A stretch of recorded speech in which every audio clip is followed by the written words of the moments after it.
My name is James Payne. The Commission has honored me with being its chair.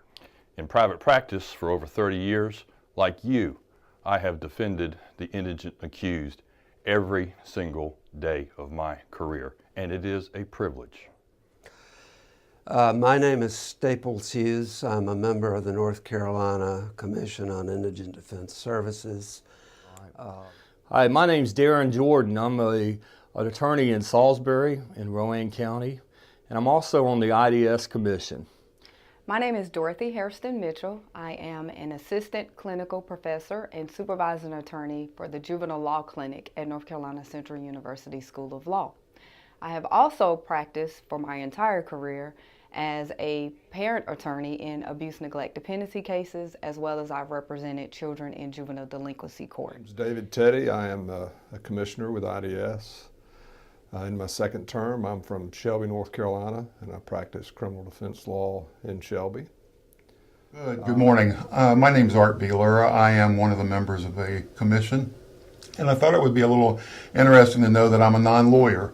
I come to the commission as an appointee of the governor, as a non-lawyer. I spent over 35 years as an employee of the Federal Bureau of Prisons, and have done a considerable amount of work with inmates since then, and reentry and those kinds of activities. My name is Lisa Menifee. I am the Chief District Court Judge of Forsyth County, North Carolina. That is the 21st Judicial District. Hi, my name is Brian Cromwell. I'm a partner at Parker Poe Adams and Bernstein in Charlotte, North Carolina. My practice is mainly white-collar defense. I was a former state prosecutor in Mecklenburg County, North Carolina, and a federal prosecutor with the U.S. Attorney's Office in the Western District of North Carolina. Hi, my name is Chris Muma. I'm a post-conviction attorney, so I look at cases after people have been convicted. So I've seen firsthand how not having proper representation can impact somebody.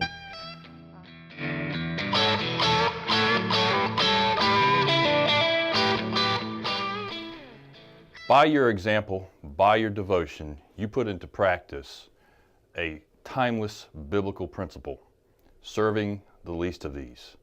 By your service to the indigent accused, you serve your fellow man, you serve your fellow countrymen, you protect the Constitution.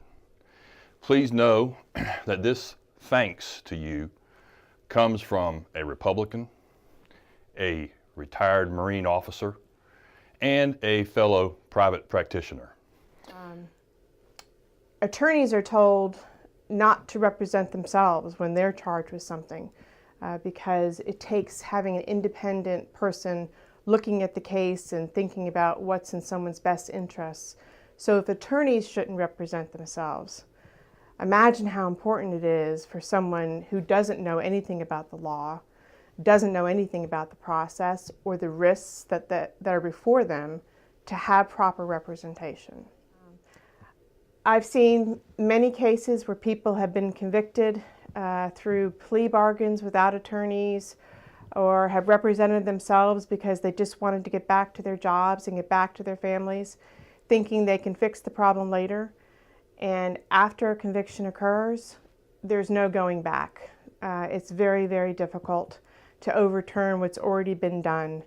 So it's so important that people have proper representation to explain the consequences, protect their rights, and ensure they have proper representation to protect their interests when they do go to trial. The first job I had out of law school was in a North Carolina public defender office.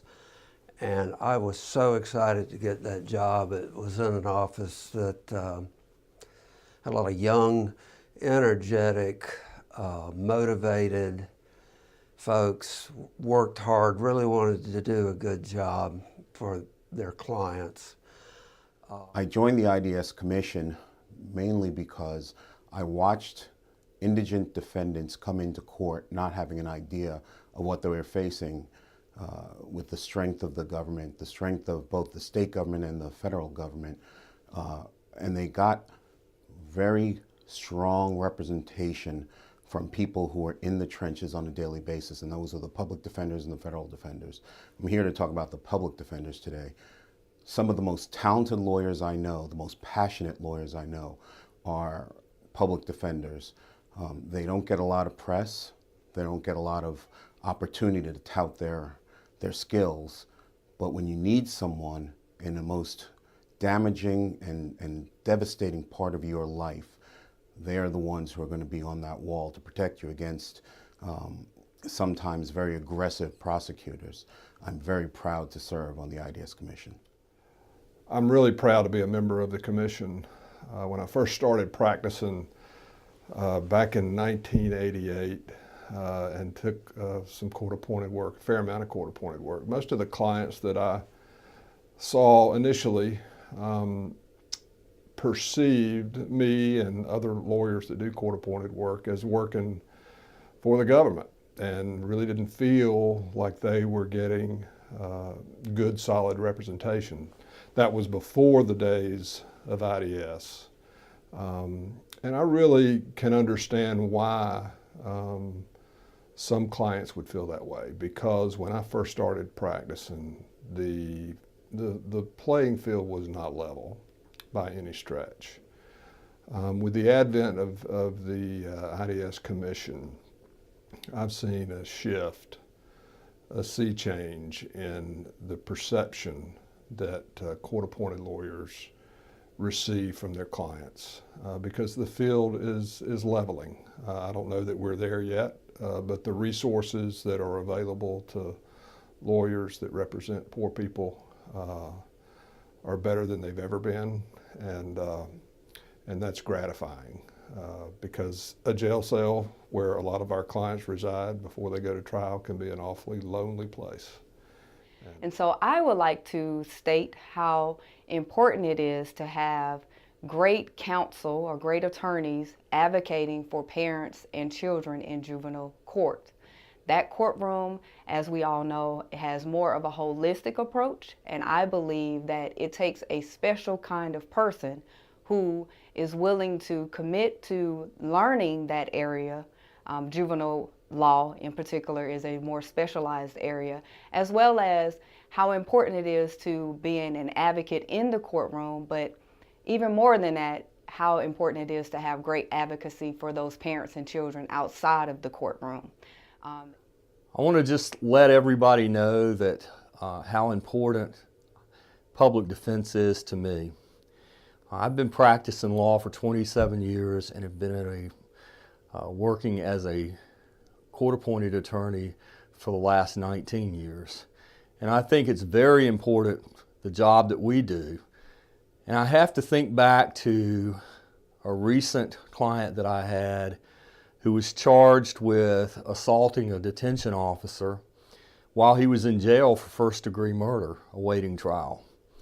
And after that trial, looking around the courtroom and seeing that no one really was his friend, the bailiff, the prosecutor, the clerks looked at him with a little bit of angst. He looked at me after the trial and he said, "Thank you for representing me, because I didn't have a friend otherwise in this courtroom." That's what public defense is for me.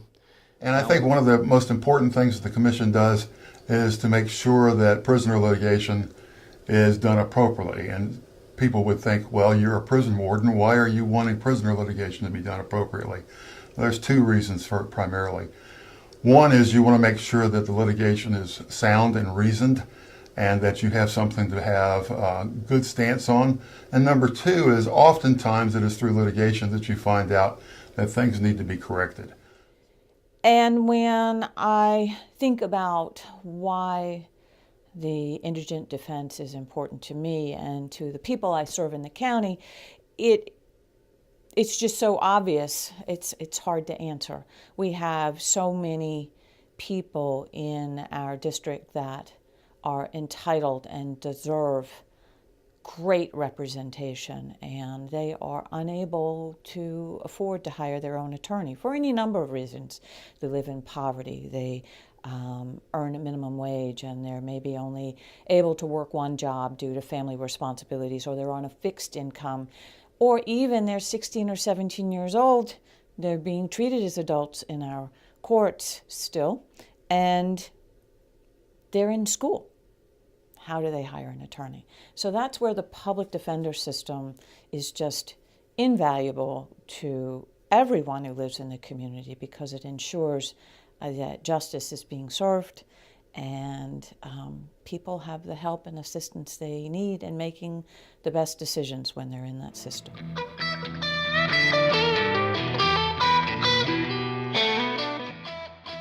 For me, and I want to thank each and every one of you for all of the hard work you do and the dedication you have to what we do. Thank you.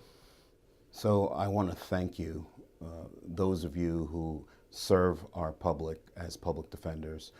You have a very challenging job, and I'm very proud of the work you do. Thank you. We thank the people who do this work. It's so important for all of us.